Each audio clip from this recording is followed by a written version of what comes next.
everybody, it's the Lawn Gnome, and welcome back to the fourth installment of the Lawn Gnome's Guide to properly putting together a thesis project or paper. So today we come to the fourth part of our journey, and that is basically putting the entire paper together. So the first thing that you got to do here is gather up all of what you have. Gather your two roadmaps, your introductory essay as well as your annotated bibliography with your bullet points, and then you've got to take a look at your calendar, because this is all that you truly need to putting together your entire schedule for your paper. Because the most important thing that's going to be a part of putting the paper together is something called time management. Cramming for something like this is not going to fly, because you want to make sure that your paper makes sense, because these professors and these teachers, when it comes to an important project or paper such as this, they're not going to take it lightly, and they are going to tear it apart and nitpick it for all that it's worth. Take out that calendar that I told you about,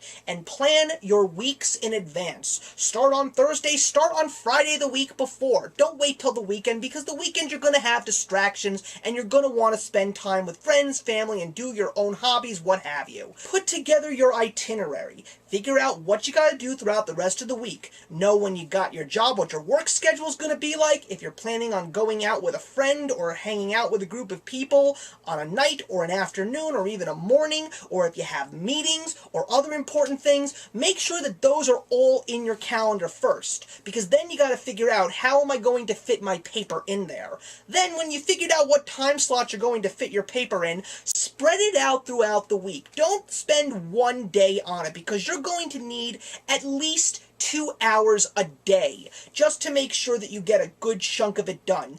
Also, figure out how much you want to type, which means take a look at what your page requirements have to be. If it's a 25-page paper, try putting together 10 pages on the first week and 10 pages on the next week, or 5 pages on the second week and 10 pages on the third week. The choice is yours. But if you can give yourself an idea of how much you want to accomplish in a given day throughout the given week, it'll make your life a lot less strenuous, and it will also help you focus. When you take a look at your bibliography, which may in fact have those bullet points, that is when you want to take those bullet points and start using them towards your paper.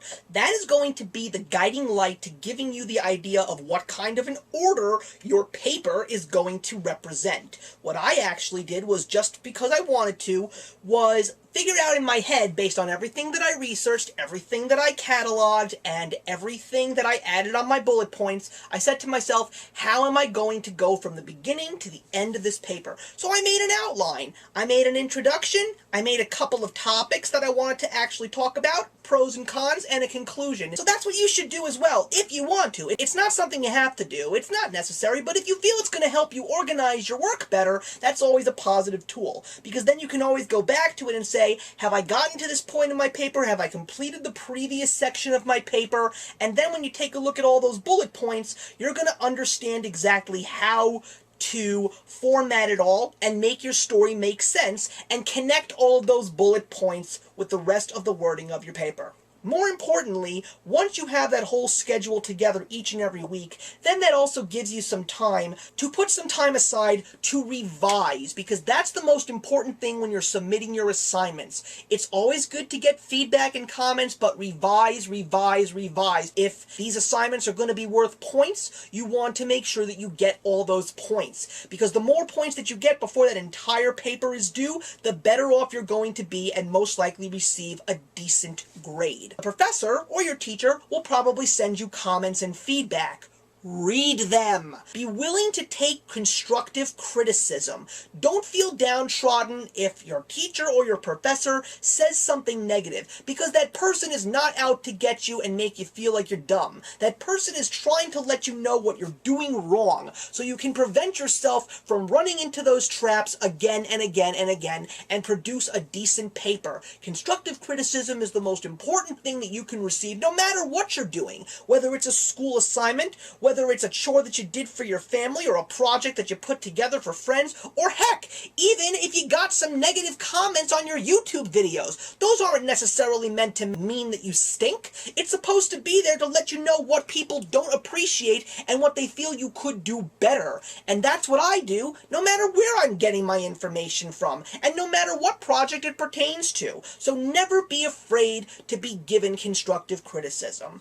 And the last thing that I want to add in regards to putting the time aside to doing your paper, and believe it or not, this may be a most awkward one, have a glass of water by your side. Let me explain to you why that glass of water is so important. If you haven't really looked into what eating habits are like and understand the way the body works in terms of appetite, water is a very good way to suppress that appetite. When people are bored, and I know it definitely is me, I like to pull myself away from whatever I'm doing and go and find myself a snack. The more bored that I am, the more times I get up to get those said snacks. A glass of water will suppress your appetite and not necessarily make your mind focus on food. And then, if you do get hungry, go to the nearest sink and get another glass of water. And keep drinking that water while you're doing your work, because it's going to make you focus, it's going to keep you satiated, and it's going to make you complete the tasks at hand. So that's all we got to do here, everybody. So thank you very much for watching on the fourth part of this little video series. And now we're going to take a 2-week break. There's not going to be any videos coming up because this is basically supposed to be the time when you're supposed to be writing that paper. A perfect example, right now, I'm in the middle of that time span. My professor is not sending us any information, not giving us any new assignments. All he wants us to do is just submit every single week what we've already done with our actual papers. So for 2 weeks, you're not going to see any more of these videos. But the next time that we get together, which is going to be on the second weekend of August, we are going to talk about putting together a rough draft and a smooth draft, and then the final video is going to be all about the final submission and the putting together of the PowerPoint presentation. So thank you very much for watching, everybody. I'll see you in the next one, and actions speak louder than words.